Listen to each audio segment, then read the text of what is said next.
स्वागत है दोस्तों आपके YouTube channel skill to success में। और आज हम करेंगे 16 से लेकर 20 तक क्वेश्चन।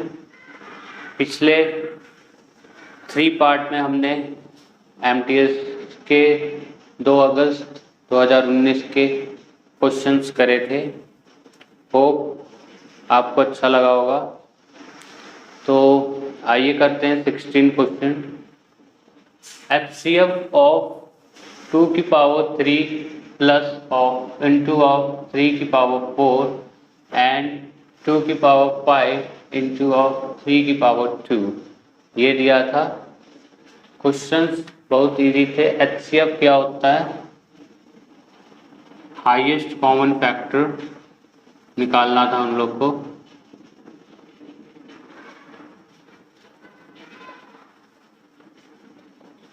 ठीक है दोस्तों, तो हम देख लेते हैं इन दोनों में हाईएस्ट कॉमन फैक्टर क्या है, वही उसका आंसर होगा। 2 की पावर 3 इंटू 3 की पावर 4, ठीक है, एंड 2 की पावर 5 एंड 3 की पावर 2। इन दोनों में हाईएस्ट कॉमन फैक्टर कॉमन क्या है? 2 की पावर 3 है। अगर इसको हम तोड़ते हैं 2 की पावर 3 और 2 की पावर 2 में, ठीक है, तो ये आ जाएगा और 3 की पावर 2 रहेगा।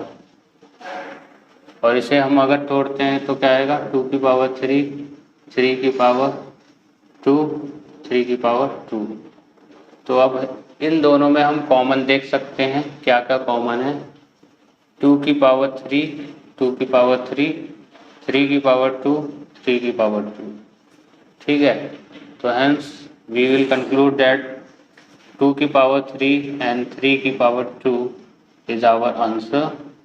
और ये कौन सा ऑप्शन मैच कर रहा है देख सकते हैं हम, ऑप्शन नंबर सी, ठीक है, थर्ड ऑप्शन है। चलते हैं अब नेक्स्ट क्वेश्चन की ओर।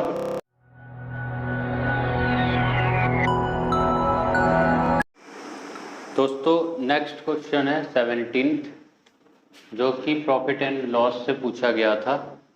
इसमें पूछा है a number is first increase by 20% and then reduce by 15%, ठीक है दोस्तों। If the final value is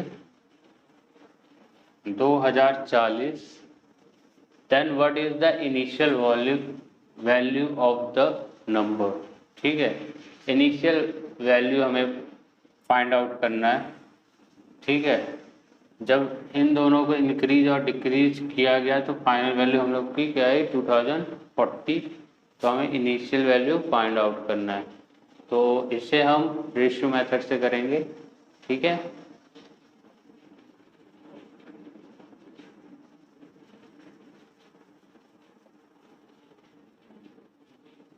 कैसे कर सकते हैं हम? 20% को रेशियो में कन्वर्ट करेंगे, क्या हो जाएगा? 1/5। इंक्रीज कर रहा है इधर तो क्या हो जाएगा? 1 में 5 ऐड हो जाएगा, 6/5 हो जाएगा, राइट। नेक्स्ट क्या है? रिड्यूस कर रहा है। 15% में जब रिड्यूस करेगा ये कितना होता है? 3/20। तो 20 में जब 3 माइनस होगा तो कितना हो जाएगा? 17, राइट। अब हमें क्या करना है? इसके डिनोमिनेटर को देखते हुए, क्योंकि जो कॉस्ट प्राइस है वो हम लोग को सेम करना होता है, तभी हम लोग इसे रेशियो मेथड को सॉल्व कर सकते हैं। तो यहाँ पे क्या मल्टीप्लाई डिनोमिनेटर और न्यूमरेटर में कर देंगे? 4 से, ठीक है। तो यहाँ पे क्या आ जाएगा? 6 4 ज़ा 24, 5 4 ज़ा 20, राइट। तो दोस्तों अब क्या करना है? अब इसको इक्विवेलेंट कर देते हैं, 20 इंटू 20, और यहाँ पे क्या है? 24 और 17, राइट। तो ये हम लोग की क्या वैल्यू थी? ये कौन सी वैल्यू थी? ये जो थी इनिशियल वैल्यू थी, और ये क्या आएगी? Final value.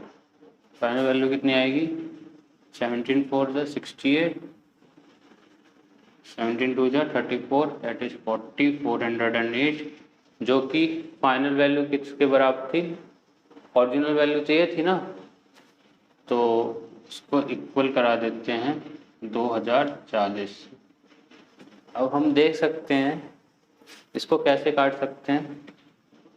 अगर हम इसे तोड़ें 204 इंटू 10, तो आप देख सकते हो कि ये देखो 2 टाइम्स जा रहा है, ठीक है, 2 5 जा, ठीक है, तो यहाँ क्या आ गया 1 इक्वल रेशियो 5 के बराबर आ गया, ठीक है। जब ये 5 के बराबर आ गया तो हम इसको अगर 5 से मल्टीप्लाई करेंगे तो कितना आ जाएगा, 2000 आ जाएगा, ठीक है। तो हम लोग का इनिशियल वैल्यू क्या आ गई 2000, that is option number C is correct. Okay, hope आपको समझ आ गया होगा, ठीक है। अब चलते हैं नेक्स्ट क्वेश्चन की ओर।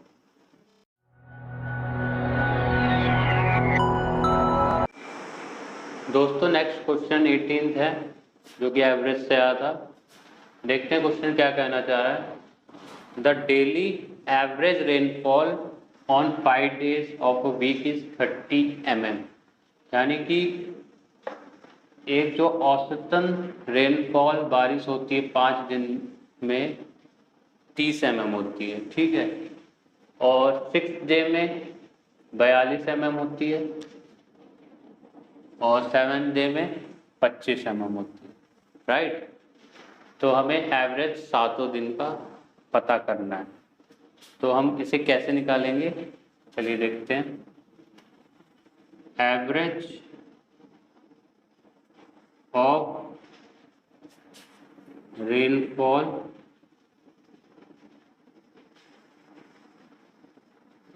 Five days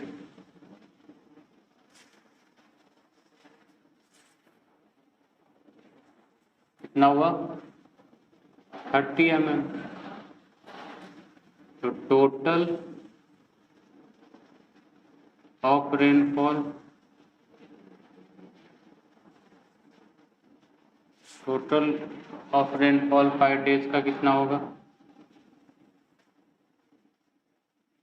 30 into 5, that is 150 mm, right. तो हमें अगर टोटल रेनफॉल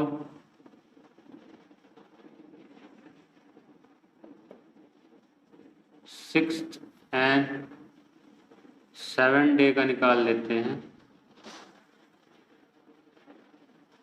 दैट इज क्या हो जाएगा 42 प्लस 25, यानी कि 7, और ये कितना हुआ 67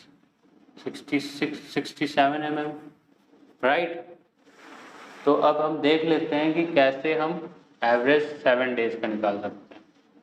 तो एवरेज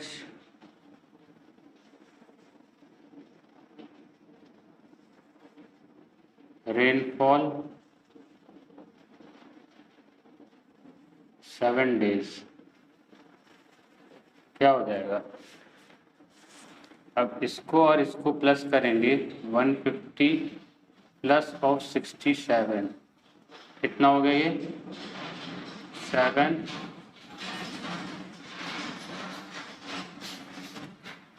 217 डिवाइडेड बाई कितने दिन का था 7 डेज का, तो डिवाइड करते हैं तो कितना आता है 31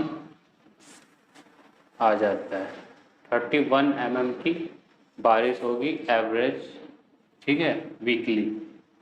ऑप्शन नंबर ए हो जाएगा इसका आंसर, ठीक है गाइस।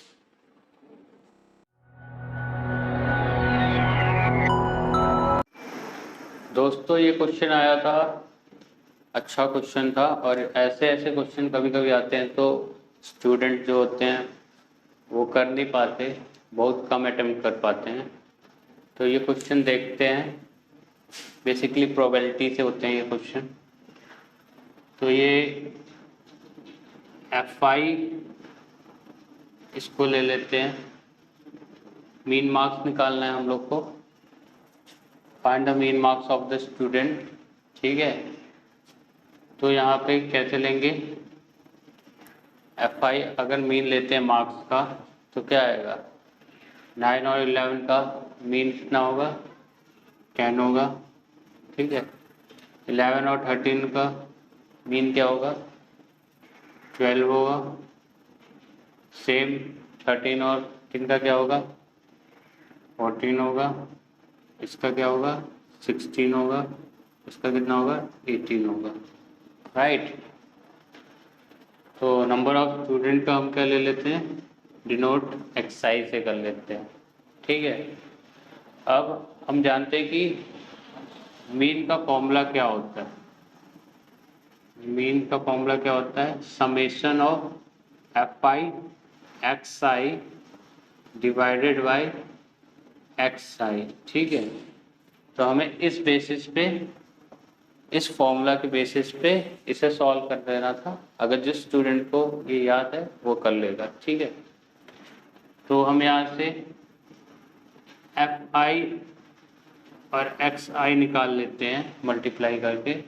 तो 6 10 जा 60, 12 5 जा 60, 14 2 जा 28, 16 2 जा 32, 18 5 जा 90।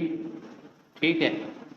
तो समीशन ऑफ FI XI क्या होगा,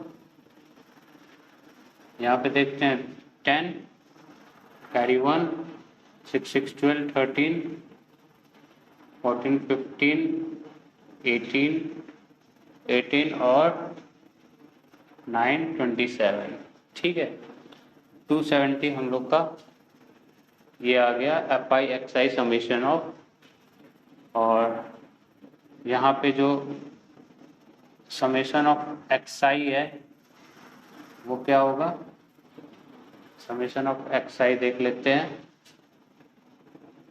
6 5 11 11 12 13 13 प्लस 2 15 और 15 5 20। ठीक है। तो 20 आ गया। इसको अगर काटते हैं तो कितना आ जाएगा, 13.5। ठीक है। तो कौन सा option, option number A is the correct answer. थोड़ा सा ध्यान देना है, इजी क्वेश्चन होता है, मगर जब एग्जाम फिर जब प्रेशर आता है तो ये क्वेश्चन सॉल्व नहीं हो पाते। और आप जानते हैं कि MTS की कितनी कट ऑफ जाती है, 80-85 तक गई है इस बार। तो आपको हर एक क्वेश्चंस अच्छी तरह से करने होंगे। तो चलते हैं नेक्स्ट क्वेश्चन की ओर। दोस्तों 20th क्वेश्चन आज के सेशन का लास्ट क्वेश्चन होगा। रेशियो एंड प्रोपोर्शन से ये क्वेश्चन आया था और हम इसे अभी करेंगे। देखते हैं कैसे सॉल्व करते हैं इसको। ये गिवन था A ratio B ratio C ratio D। ठीक है। तो क्वेश्चन में क्या दिया है, A रेशियो B की वैल्यू 3/4, B रेशियो की वैल्यू 4/5 और C रेशियो D की वैल्यू 5/6। ठीक है। सम ऑफ न्यूमरेटर एंड डिनोमिनेटर हमें इस टर्म में निकालना है। ठीक है। तो हम कैसे सॉल्व कर सकते हैं इसको, A रेशियो B कितना गिवन है, 3/4, B/C कितना गिवन है, 4/5 एंड C/D क्या गिवन है, 5/6। ठीक है। तो हम जैसा कि सब सेम है तो अगर हम वैसे टर्म में लिखें, यहाँ पे 4 आगे कर देते हैं, यहाँ पे मेथड होता है 5 आगे कर देते हैं और यहाँ पे 4 और यहाँ पे 5 और यहाँ पे 5। ठीक है। अगर हम देखें तो ABC सब सेम ही था तो वैसे वैल्यू तो वही आ जाएगी, क्योंकि ये कट जाएगा। यहाँ से देख सकते हैं आप, यहाँ से 5 5 5 5 कट गया और 4 4 4 4 कट गया, तो 3 4 5 6। ठीक है, वैल्यू आ गई है। और तो हम देखते हैं A/D निकालना था। A/D की वैल्यू 10 पावर 10 है, तो क्या होगा इसमें ए क्या निकला है 3 और डी क्या निकला है 6 पावर 10। अगर हम इसको काटते हैं तो 1/2 पावर 10, राइट। तो जैसे कि हम 1 की पावर 10 लेते हैं तो क्या आएगा, 1 की पावर 10 लेंगे तो 1 ही आएगा। मगर 2 की पावर 10 लेते हैं तो आपको याद होना चाहिए कितना होता है 1024, ठीक है, इतनी वैल्यू होती है। तो न्यूमरेटर और डिनोमिनेटर का सम पूछा है तो इसका आंसर क्या होगा, ये न्यूमरेटर है ये डिनोमिनेटर है, तो इसका सम कितना हो जाएगा 1 + 1024। आंसर क्या आ गया 1025 is the correct answer, that is option number 1। ठीक है गाइस, तो होप आपको ये सेशन अच्छा लगा होगा, और अच्छा लगा है तो एक लाइक और अपने फ्रेंड्स को शेयर करिएगा पर स्टूडेंट, जिससे कि ये चैनल को एक नई दिशा मिले और ये ग्रो कर सके। ठीक है, हमको भी मोटिवेशन मिलता है, आपको पढ़ाने में अच्छा लगता है और ऐसे ही हम आगे बढ़ते रहेंगे। ठीक है गाइस, फिर मिलते हैं एक नए जोश के साथ, तब तक के लिए जय हिंद जय भारत।